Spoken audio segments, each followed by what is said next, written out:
स्वागत है आपका बी न्यूज नेशन में। मैं हूं आबिद हुसैन शेख।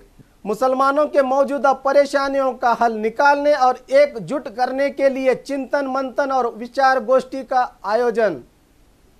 बीजापुर जिले में आए दिन मुसलमानों के साथ हो रही नाइंसाफी, जुल्म और ज्यादती को लेकर जिले के तमाम मुस्लिम विद्वानों के सहयोग से मुसलमानों के राजनीतिक, आर्थिक और सामाजिक मौजूदा हालात को लेकर संजीदा तौर से चर्चा की गई, जिसमें उद्घाटन करके बात करते हुए शहर के एमएलए डॉक्टर मकबूल बागवान ने इस बड़े काम को करने की मुबारकबादी देते हुए मुसलमानों में इत्तेहाद और इत्तेफाक पर जोर दिया। अगर हम एक हो जाएं तो कोई भी हम पर हावी नहीं हो सकता। शहर के हालत से ज़्यादा देहातों में मुसलमानों की हालत बहुत नाजुक होने की चिंता जताते हुए हर तरह का सहयोग देने की बात की।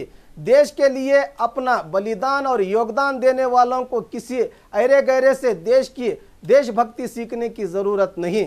मानव अधिकार मंडली के अध्यक्ष हाशिम पीर वालीकर ने कहा कि हमारी जनसंख्या के एतबार से हमारा हक हमें देने पर जोर दिया। इसके अलावा जावेद जमादार, आज़ाद पटेल, एडवोकेट जागीरदार, सज्जाद पीरा मुशरिफ, दिलावर काजी, सीएच इनामदार और बीजापुर जिले के तमाम मुस्लिम दानिश्वरों की मौजूदगी में मुसलमानों से जुड़े अहम मुद्दों को लेकर चर्चा और चिंता की गई। देहात में बड़ी तकलीफ का सामना करना पड़ रहा है। इसको मद्देनजर रखते हुए आज ये जो नॉन पॉलिटिकल फोरम करने का जो आप लोगों ने इरादा किया है, खास तौर पे वालीगर साहब को, उनकी टीम को और जितने भी तमाम इस काम के लिए, खास करके इन कमेटी में एडवोकेट पैनल को बड़ी मैं अपने दिल की गहराइयों से मुबारकबाद पेश करता हूं कि आप लोगों ने इस कौम के लिए आज जो सबसे ज़्यादा ज़रूरत थी, आपने वो काम अपना बेड़ा उठाया है।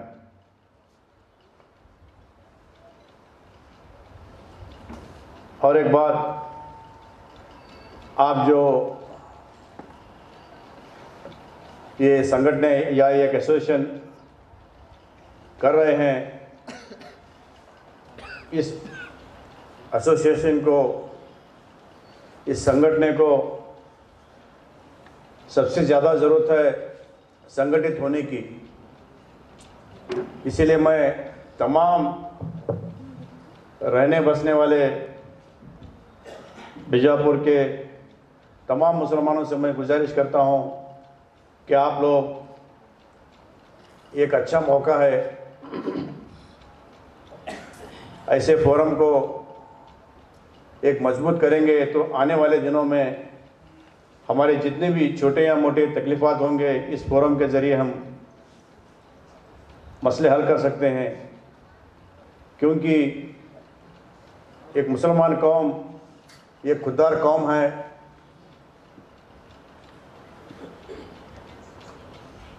कुछ मसले हैं, सामाजिक मसले होंगे या इकोनॉमिकल मसले होंगे या पॉलिटिकल मसले होंगे, ये हर एक को अपने अपने घर में या अपने अपने मोहल्ले में डिस्कस करने के बजाय ऐसे एक मजबूत फोरम के साथ जुड़ जाएंगे तो मैं समझता हूँ आने वाले दिनों में कुछ हद तक हम अपने तकलीफ़ात को दूर कर पाएंगे। ये बड़ा अल्लाह का एहसान है कि हमें आपको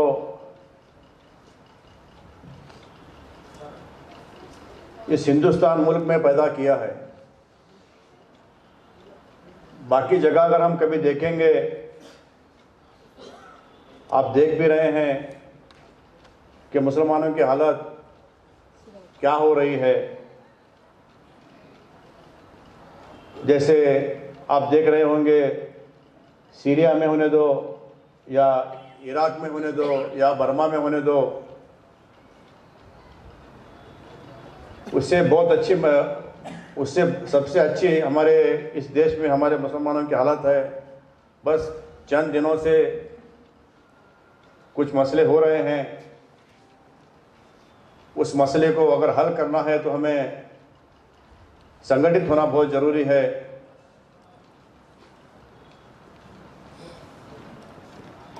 आने वाले दिनों में भी बहुत सी चीज़ें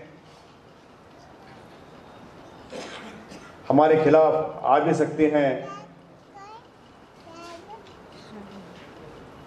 इसीलिए अगर हम एक रहेंगे,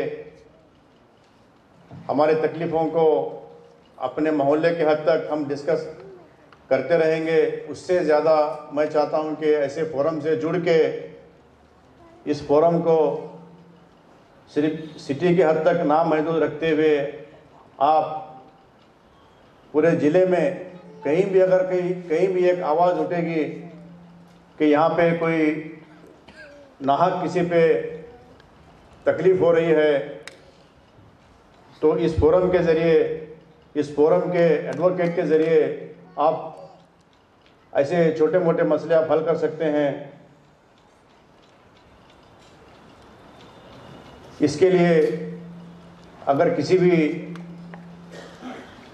सियासती तौर पर या किसी और के तरीके से तौर पर जब भी कोई ज़रूरत होगी तो यहाँ के रहने बसने वाले जितने भी जिम्मेदार लोग हैं, ख़ास तौर पे हम जैसे या सज्जाद पीरा मुशरफ जैसे जितने भी कॉरपोरेटर हैं, हमारे अजीम इनामदार जैसे जितने भी, मैं सबका नाम नहीं ले पाऊँगा, हम आपके साथ हैं और हम आपके साथ रहेंगे।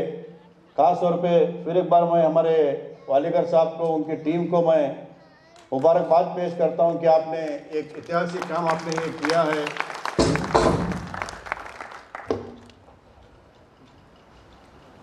इसकी मिसाल हमारे शहर के रहने बसने वाले तमाम लोग पिछले इलेक्शन में आपने 2013 में दे चुके हैं।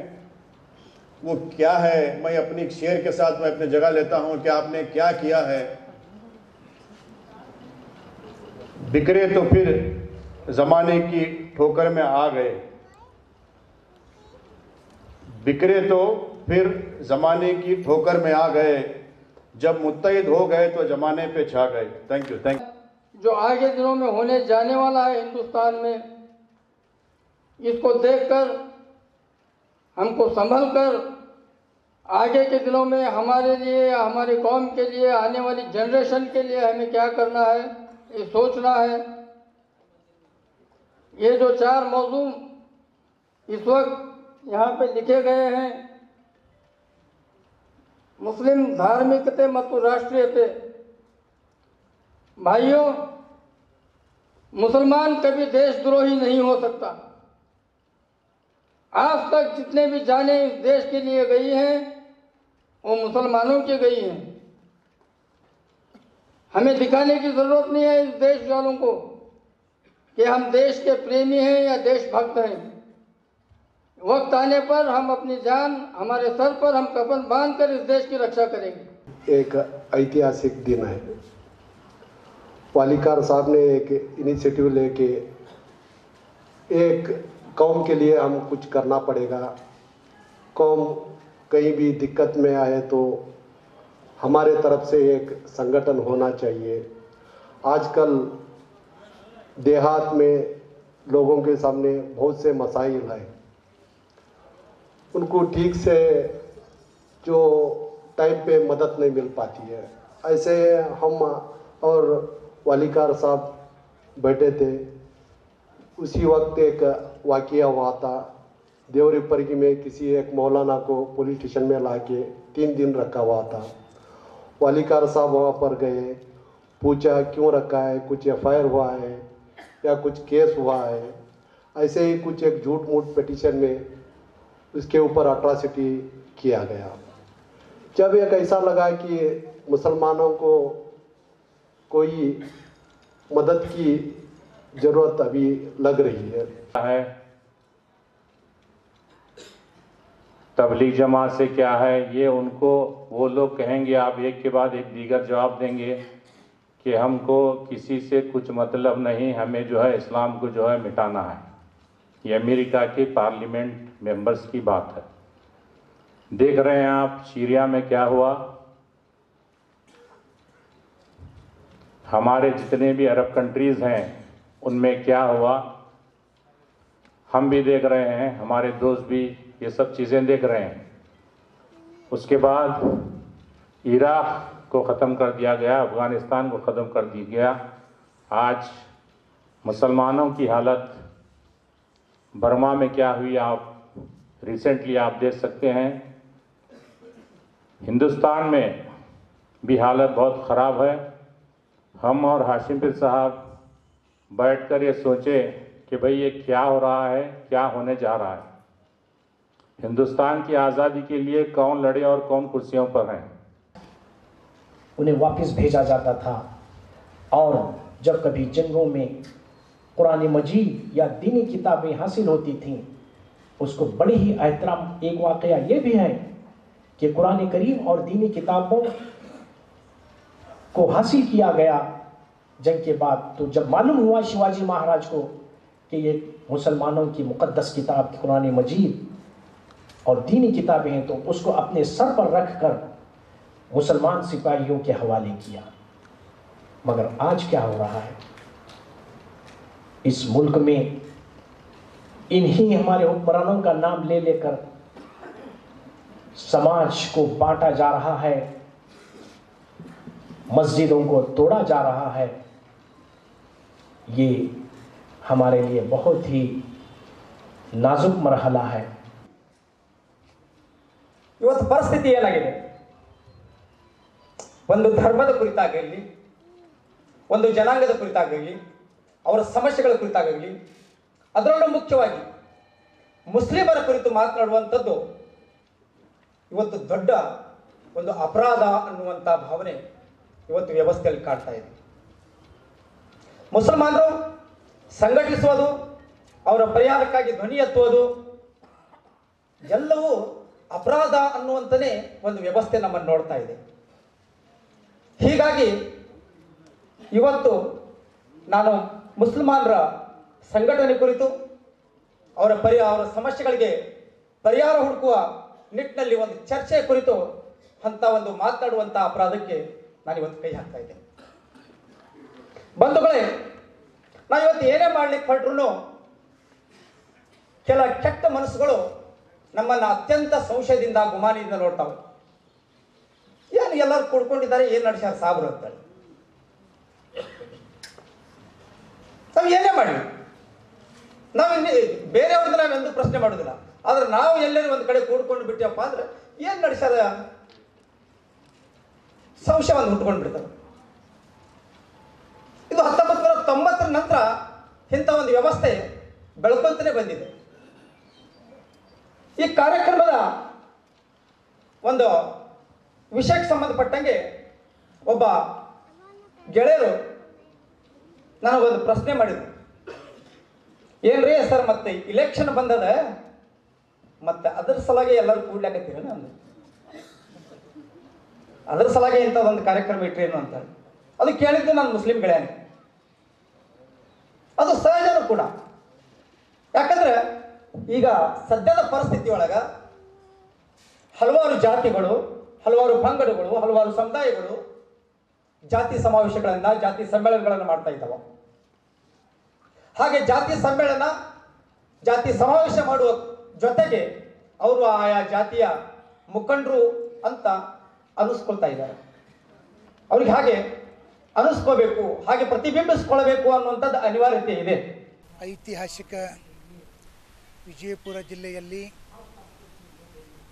ಮುಸ್ಲಿಮರ ಪ್ರಚಲಿತ ಸಮಸ್ಯೆಗಳು ಮತ್ತು ಪರಿಹಾರಗಳು ಅನ್ನುವಂಥ ವಿಷಯದ ಮೇಲೆ ಬೃಹತ್ತವಾದಂಥ ಒಂದು ವಿಚಾರಗೋಷ್ಠಿಯನ್ನು ಜಿಲ್ಲಾದ್ಯಂತ ಅಲ್ಪಸಂಖ್ಯಾತರನ್ನು ಕರೆಸಿ ಗೋಷ್ಠಿಯನ್ನು ಮಾಡ್ತಾ ಇದ್ದೇವೆ. ಇಸ್ಲಾಮಿಯರಿಗೆ ಆಗ್ತಕ್ಕಂಥ ನೋವುಗಳು, ಇಸ್ಲಾಮಿಯರಿಗೆ ಆಗ್ತಕ್ಕಂಥ ತೊಂದರೆಗಳು ನಾವೆಲ್ಲರೂ ಗಮನಿಸುತ್ತಾ ಇದ್ದೇವೆ. ರಾಜಕೀಯ ಮತ್ತು ಸಾಮಾಜಿಕ ಕ್ಷೇತ್ರಗಳಲ್ಲಿ ಇಸ್ಲಾಮಿಯರು ಭಾಳಷ್ಟು ಹಿಂದುಳಿಲಿಕ್ಕೆ ಕಾರಣ ಏನು ಅಂದರೆ ರಾಜಕಾರಣಗಳು ನಮ್ಮನ್ನು ಸರಿಯಾಗಿ ನೋಡದೇ ಇರುವುದರಿಂದ. ಸಮಯ ಬಂದಾಗ, ಸಂದರ್ಭ ಬಂದಾಗ ಮುಸಲ್ಮಾನರಿಗೆ ಉಳಿದ ಸಮಾಜದವರು ಮತ ಹಾಕುವುದಿಲ್ಲ ಎಂಬುವ ವಿಚಾರವನ್ನಿಟ್ಟುಕೊಂಡು ಈ ರಾಜ್ಯದಲ್ಲಿ ಇಸ್ಲಾಮಿಯರಿಗೆ ರಾಜಕೀಯ ಸೌಲಭ್ಯವನ್ನು ಕೊಡುವಲ್ಲಿ ವಿಫಲರಾಗಿದ್ದಾರೆ. ಎಲ್ಲ ಪಕ್ಷಗಳು ಇಸ್ಲಾಮಿಯರನ್ನು ಉಪಯೋಗಿಸ್ತಾ ಇದ್ದಾರೆ, ಆದರೆ ಅವರಿಗೆ ಮೂಲ ಸೌಲಭ್ಯಗಳನ್ನು, ರಾಜಕೀಯ ಅಧಿಕಾರವನ್ನು ಕೊಡಲು ಹಿಂದೇಟು ಹಾಕ್ತಾ ಇದ್ದಾರೆ. और खबरों के लिए देखते रहिए बी न्यूज़ नेशन।